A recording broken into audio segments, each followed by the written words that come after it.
Olá, seja bem-vindo à palestra A Ciência como Ferramenta de Empregabilidade. Eu sou Felipe Prado Macedo da Silva, doutor em Economia. Essa palestra foi originalmente proferida na 15ª Semana Nacional de Ciência e Tecnologia do Instituto Federal da Bahia, no campus Eunápolis, em 2018. Em vários espaços da sociedade civil, em diferentes instâncias do poder político, no mundo acadêmico, vários estudos são realizados, buscando responder a um problema econômico, social e político que vem perturbando grande parte das nações. Onde estão os empregos? Tanto economias avançadas, como economias emergentes ou em desenvolvimento, encontram barreiras para desenvolverem os mercados ou para desenvolverem mercados que favoreçam a geração de empregos. Essa é a pergunta no século XXI de R$ 1 milhão.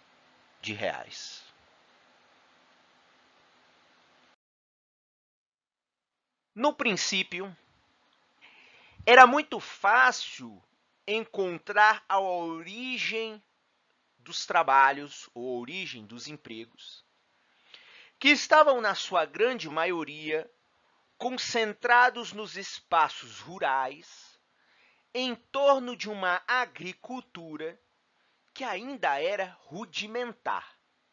Então, a agricultura, a produção de alimentos, a produção ou a criação de animais, exigia uma grande quantidade de trabalhadores para que elas fossem realizadas.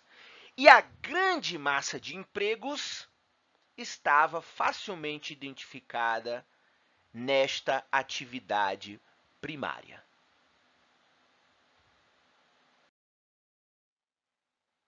Aí vem a Revolução Agrícola, lá também por volta do século 17, 18, 19, e coloca no espaço rural um conjunto de invenções e maquinários que continuam evoluindo a agricultura até os dias atuais e fazem com que esses equipamentos modernos substituam os trabalhadores que faziam ali um papel de máquina natural. Então, para colher arroz, ou para colher feijão, ou para colher soja, eu tinha 100 trabalhadores.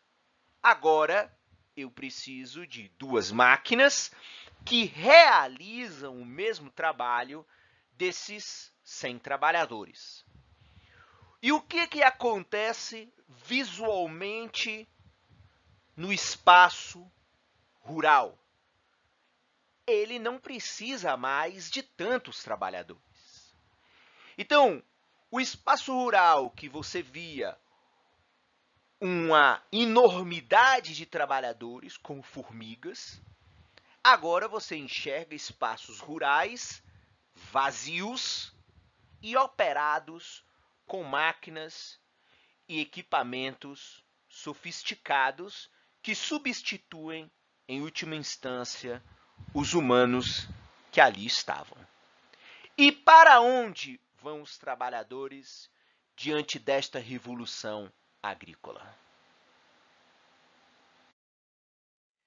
Sendo assim, com a revolução agrícola, os trabalhadores expulsos do campo vão ser agora absorvidos pela Revolução Industrial, lá no começo do século XVIII para o XIX, e a fábrica, a indústria, o setor secundário, passa a ser o grande contratador de mão de obra. Portanto, ocorre a absorção dessa massa de trabalhadores que saem do campo e vão para as cidades.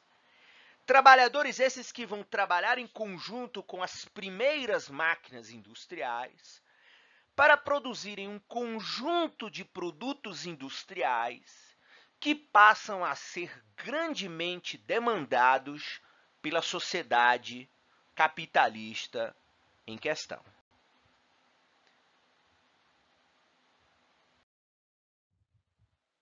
Mas a modernidade e a tecnologia também avançam na indústria. E daquela indústria com uma miríade de trabalhadores, lá do Henry Ford, até a indústria hoje 4.0, revelam que a mecanização e a robótica passam cada vez mais a dominar o setor secundário, e este agora passa também a não necessitar mais de uma grande quantidade de trabalhadores. Então, aquela massa de trabalhadores que você via numa fábrica passam a ser substituídos por tecnologias que vão fazer, sobretudo, os trabalhos mais repetitivos e, num segundo momento, vão realizar também trabalhos um pouco mais sofisticados a partir da robótica e da inteligência artificial. Você começa a ver indústrias que agora têm pouquíssimos trabalhadores, assim como ocorreu também na agricultura. E, mais uma vez, para onde vão os trabalhadores que agora não precisam mais ser contratados pelas indústrias? O destino, portanto, da grande massa de trabalhadores passa a ser o setor de serviços ou o setor terciário, que demanda uma grande quantidade de trabalhadores para uma infinidade de serviços urbanos que passam a ganhar relevância na sociedade contemporânea. Advogado, médico, garçom, faxineiro, instalador, técnico e assim sucessivamente. É esse o setor que passa a partir do final do século XX e início do século XXI a demandar uma miríade de trabalhadores. Mas, com o passar do tempo, os serviços também passaram a incorporar cada vez mais sofisticação e cada vez mais tecnologia. Por exemplo, a inteligência artificial hoje é uma realidade que faz com que determinados serviços, como por exemplo o serviço de telemarketing, sofra uma transformação enorme e passe, assim como a agricultura e a indústria passaram, a depender cada vez menos de trabalhadores. É claro que vários serviços eles ainda precisam ter a interferência humana para sua realização, mas com certeza essa ação humana está cada vez mais contornada por elementos tecnológicos que vão desde o smartphone até tecnologias artificiais, de inteligência artificial, que realizam uma transformação, ou seja, mudam os serviços de patamar. É importante ter isso em mente e, consequentemente, a indústria de serviços ou o setor terciário passa a demandar também um pouco menos de mão de obra ou passa a demandar, diante de toda essa sofisticação tecnológica, passa a demandar trabalhadores cada vez mais qualificados. Então, o trabalhador desqualificado da agricultura, que migrou para a indústria e que depois migrou para os serviços, vai começar também a receber uma pressão enorme, porque ele passa a ter que adquirir conhecimentos mínimos necessários para também na indústria de serviços ele conseguir uma colocação profissional. E o que prova essa nossa análise de que os serviços se transformaram o setor mais importante das economias.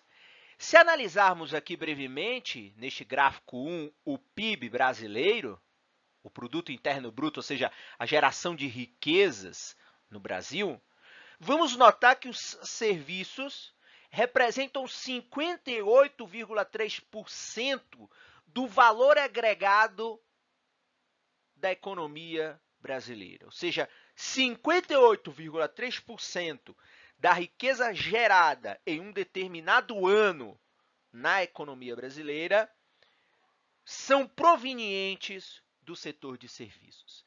E é claro que o setor de serviços é composto por uma série de subsetores, como serviços mercantis não financeiros, serviços financeiros, comércio e etc. E note o quanto esse setor já ocupou, inclusive, boa parte da geração de riquezas de um país, neste caso o Brasil, e veja como já supera em muito a indústria e deixa a agropecuária, por exemplo, muito pequenininha ao compararmos. E o mais importante, dada essa relevância produtiva do setor de serviços, isso mostra que dos 50 milhões de empregos formais, cerca de 13 milhões na média, a depender da taxa de desemprego como anda, 13 milhões de pessoas trabalham no setor de serviços. Isso prova o quanto é importante observar de maneira adequada a representatividade desse setor. E num mundo cada vez mais 4.0, a ciência, como um subsegmento do serviço, tem cada vez mais importância. Portanto, a ciência como serviço, a ciência como produtora de tecnologia, a ciência como geradora de todas as transformações da agricultura, da indústria e dos próprios serviços, fazem com que esse subsegmento de serviços ganhe uma importância enorme em todo o mundo e se transforme hoje numa das áreas que proporciona a maior quantidade de oportunidades de emprego e renda.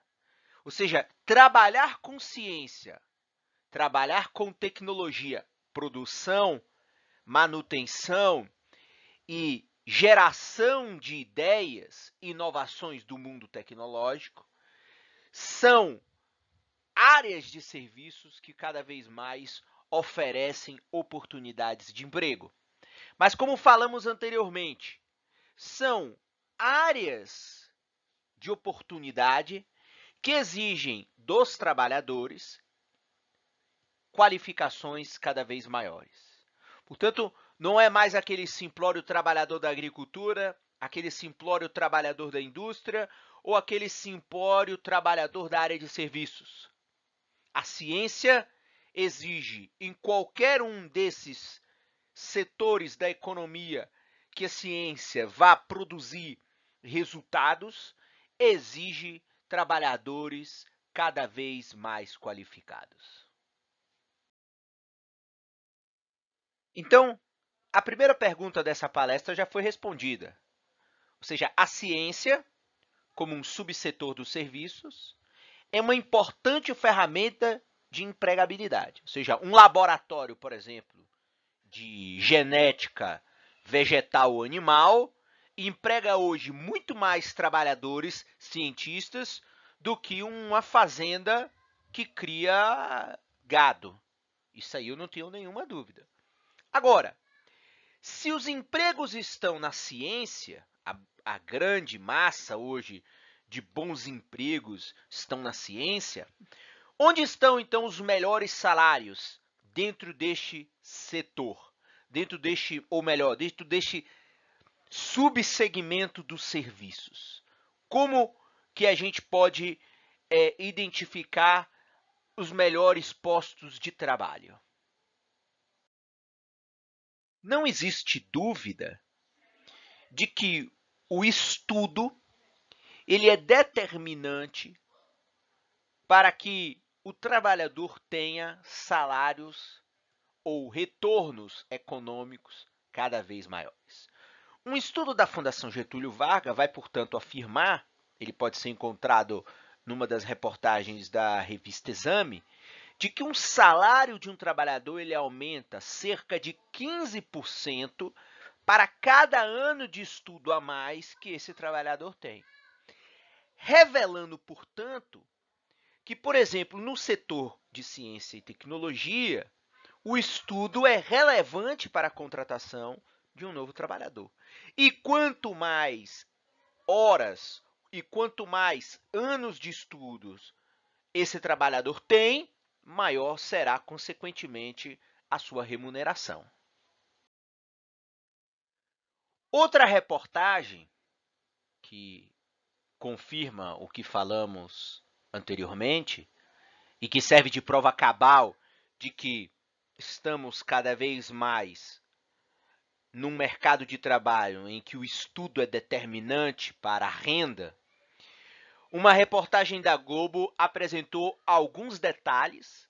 Essa reportagem é de 2018, mostrando de que a renda de quem tem, por exemplo, ensino superior é, em média, 5 vezes maior do que quem não estudou. E aí veja a diferença, ou seja, a renda em geral de uma pessoa sem anos de estudo, ou até fundamental completo, está gravitando ali em torno do salário mínimo. Mas quando você já passa para o ensino superior completo, note que há um salto enorme, ou seja, de uma média de um salário mínimo, você pode chegar até uma média de 4 a 5 salários mínimos. Revelando, portanto, de que o estudo permite que as pessoas tenham melhores rendas. As melhores rendas vão estar hoje no ramo de ciência e tecnologia, o que vai permitir com que este trabalhador possa, portanto, ter empregabilidade. Ou seja, o trabalhador sem anos de estudo vai ficar à deriva de poucos empregos na agricultura, de poucos empregos na indústria e vai ficar à deriva dos empregos, vamos colocar assim, dos empregos menos qualificados ou dos empregos de menor qualidade também no setor de serviços. Para alçar empregos de maior qualidade com maior remuneração, não há dúvidas, portanto, de que é fundamental o estudo, é fundamental ter uma graduação, um mestrado, um doutorado e assim por diante. Assim, se o estudo é algo extremamente relevante no século XXI, o ativo mais importante de qualquer trabalhador é, portanto, o seu cérebro. O cérebro é a máquina que permite com que qualquer trabalhador aumente ou diminua a sua empregabilidade no século XXI. E o cérebro torna-se um ativo relevante justamente porque saímos da mera era da informação, ou seja, da era em que bastava ter acesso e a internet proporcionou isso, mas se percebeu que informação por informação não significa nada. É fundamental utilizar o cérebro para produzir as conexões necessárias entre as informações e assim gerar conhecimento e sabedoria. Ou seja, é ligando os pontos, é ligando essa enormidade de informações que partimos, portanto, para uma era do conhecimento. Então, não basta você ter um banco de dados, não basta você ter acesso aos noticiários, você precisa saber conectar, ligar, entender, compreender, interpretar e agir a partir dessas informações. E essa informação em conexão é o conhecimento. E o cérebro, portanto, é o único capaz de fazer isso. Nenhuma máquina, nenhum robô vai ter essa competência de ligar os pontos e produzir, portanto, sabedoria. Essa perspectiva pode ser observada em um dos livros do Stephen Covey, que é o Oitavo Hábito da Eficácia à Grandeza, em que, portanto, mostra que hoje nós estamos, sobretudo, nesta era da sabedoria. Ou seja, saímos de uma era de informação, passamos a uma era de conhecimento, ou seja, a conexão dessas informações, mas aquela máxima de que conhecimento por conhecimento não vale de nada. É preciso, portanto, transformar este conhecimento em um conhecimento aplicado. O conhecimento precisa ser usado. O conhecimento precisa gerar um produto real, concreto. E note como, ao longo da história humana, e também ao longo dessa palestra, como mostramos, você sai de um conhecimento do caçador e coletador, que era aquele que permitia a sobrevivência, o domínio das técnicas de agricultura, dos conhecimentos ligados à agricultura, fazem com que o conhecimento agrícola seja o grande poder das civilizações. Depois você passa à era industrial, a partir da Revolução Industrial, ou seja, o conhecimento da fabricação, o conhecimento da produção de determinados produtos se tornou algo altamente estratégico. Depois passamos para a era da informação ou do trabalhador do conhecimento. Aqui o Covey junta, no slide passado eu mostrei um pouquinho uma diferença entre informação, conhecimento e aqui a questão da sabedoria. Ou seja, a informação é uma coisa, ter acesso à informação. Ter acesso a uma notícia, ter acesso a um banco de dados, ter acesso a uma estatística é a primeira coisa. A segunda coisa é conectar essas várias informações que não estão unificadas em um único lugar. Por exemplo, quando você pega notícias, você tem vários veículos de notícias, cada um dá a notícia de uma maneira, o que significa que há uma simetria de informação. Então você junta essas assimetrias, conecta as ideias, alinhava as ideias, e aí você faz com que essas ideias gerem um determinado conhecimento. Mas esse conhecimento, portanto, agora precisa ser aplicado, que é a era da sabedoria. É muito importante observar que isso me parece algo muito real nos dias atuais, ou seja, a capacidade, isso é inclusive uma necessidade das universidades, ou seja, a aplicação de conhecimento para transformar aquele conhecimento numa ciência aplicada. Isso é relevante para os dias atuais. E veja, a ciência e a tecnologia podem ser aplicadas para uma infinidade de áreas e sub-áreas da humanidade. Ainda que essa imagem seja em inglês, note o quanto é necessário informação que se transforma em conhecimento e que lá na ponta, no final das raízes, precisa, portanto, de conhecimento aplicado, de sabedoria, de ciência aplicada. E é isso que se exige cada vez mais de um trabalhador afinado com conhecimento, afinado com mais anos de estudo, e mais anos de estudo, portanto, vai permitir com que esse trabalhador ganhe mais e esteja empregado nessas áreas que necessitam de uma mão de obra gigantesca em todos os países do mundo. Isso, portanto, pode ser aplicado às ciências humanas, pode ser aplicado às ciências da agricultura, pode ser aplicado às ciências sociais, às ciências da natureza, enfim, às ciências médicas e da saúde, ou seja, e à engenharia e à tecnologia. Note como você tem aqui, talvez, a informação, ou seja, as informações mais básicas da engenharia, mas que pode, por exemplo, se converter numa sabedoria que é a nanotecnologia, a indústria, a bioindústria, né, da biotecnologia, né, o ambiente da biotecnologia, a engenharia médica, a engenharia de materiais, a engenharia química, a engenharia elétrica, a engenharia civil, a engenharia mecânica, ou seja, veja como tudo isso tem um desdobramento prático, que é a tal da ciência aplicada.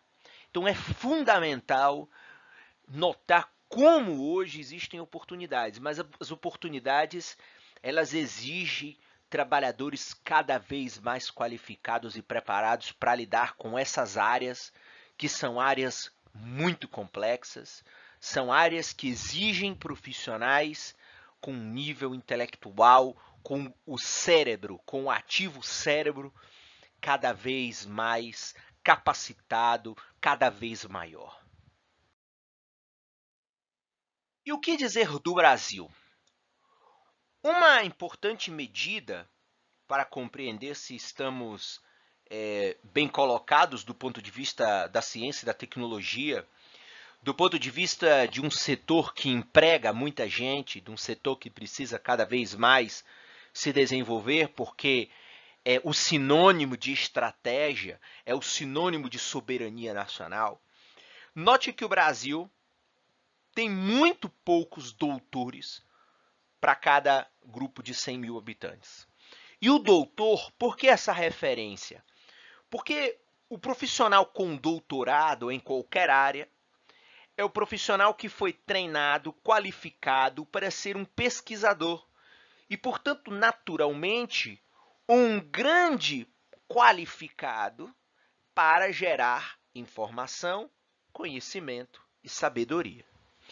O Brasil tem 7,6 doutores por 100 mil habitantes. Por exemplo, a gente perde da Turquia, que é um país emergente. A gente perde de outros países avançados, como Estados Unidos, que tem quase o dobro, 20. Nós perdemos da Espanha.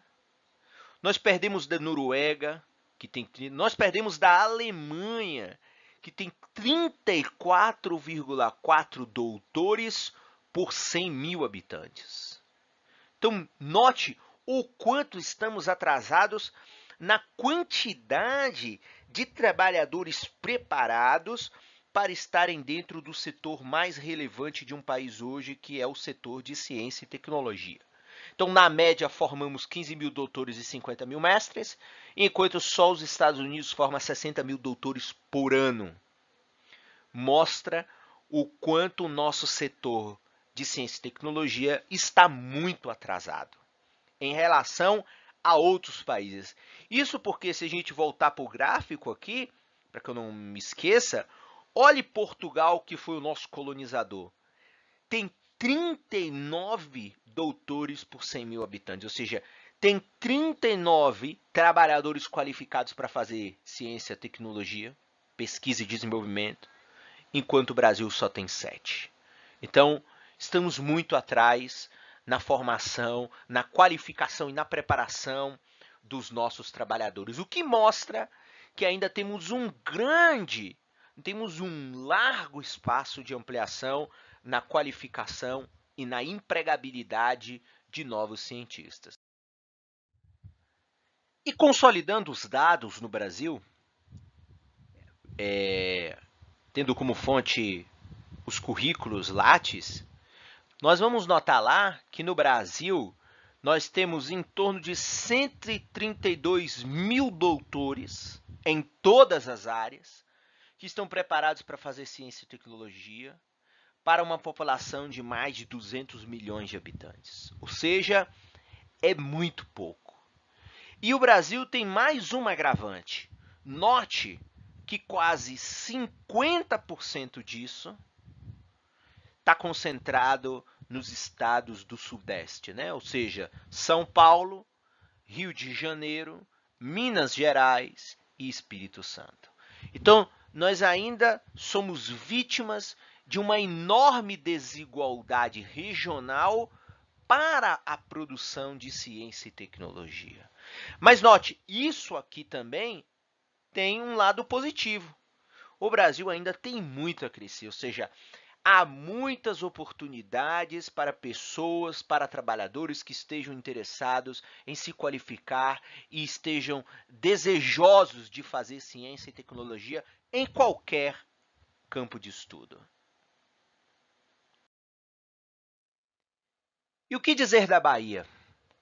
Na Bahia, nós temos apenas 5.361 doutores, dados de 2016, também da plataforma Lattes. Somente esses profissionais preparados e qualificados para fazer ciência e tecnologia. Note que a Bahia ainda sofre de um enorme desequilíbrio nos campos de estudo. Uma grande concentração de doutores nas ciências humanas, nas ciências exatas e da terra e nas ciências da saúde. Mas em outras áreas, como por exemplo aqui nas áreas de engenharias, observe o quanto é desigual a quantidade de trabalhadores qualificados para fazer ciência, tecnologia, desenvolvimento, inovação e assim por diante. Então, consequentemente, a Bahia precisa avançar mais ainda na formação de mão de obra, avançar mais ainda na formação de novos trabalhadores da ciência, e isso também revela, assim como no Brasil como um todo, que há ainda um grande campo de oportunidade, ou seja, há um grande campo de empregabilidade em qualquer campo de estudo, em qualquer campo do conhecimento. Então, basta que o Estado, basta que o setor privado proporcione condições, incentivos para que as pessoas possam se qualificar cada vez mais. E para finalizar, quando realizamos uma comparação entre os gastos com pesquisa e desenvolvimento e a quantidade de pesquisadores por milhão de habitantes, vamos ver a grave situação em que se encontra o Brasil. Então veja, nós temos aqui, essa imagem também está em inglês, mas aqui nós temos os gastos com pesquisa e desenvolvimento em termos percentuais do PIB. Então, por exemplo, aqui 2% do PIB com gastos de pesquisa e desenvolvimento, ou ciência e tecnologia, 4% e 5%. E pegamos aqui, nesse eixo, a quantidade de pesquisadores por milhão de habitantes. E aqui está o Brasil. Ou seja, investimos menos de 2% do PIB em pesquisa, desenvolvimento em ciência e tecnologia e temos uma quantidade de pesquisadores por milhão de habitantes também relativamente baixa. Note, por exemplo, onde está a China, que está formando mão de obra, está gastando bem mais, mas já está num caminho de formação. Veja Portugal, é um país pequeno, gasta quase que a mesma coisa do PIB do Brasil, mas tem uma quantidade de mão de obra qualificada. E se a gente for comparar com os países que estão na ponta, nós temos Israel e a Coreia do Sul, que gastam quase 5% do PIB em pesquisa e desenvolvimento e possuem quase 8 mil, 9 mil, 10 mil pesquisadores por milhão de habitantes. Ou seja, países que já estão bem maduros do ponto de vista da ciência e da tecnologia e estão bem maduros do ponto de vista de construir uma cadeia de serviços da ciência, o que hoje emprega muita gente. É isso. Muito obrigado e até a próxima.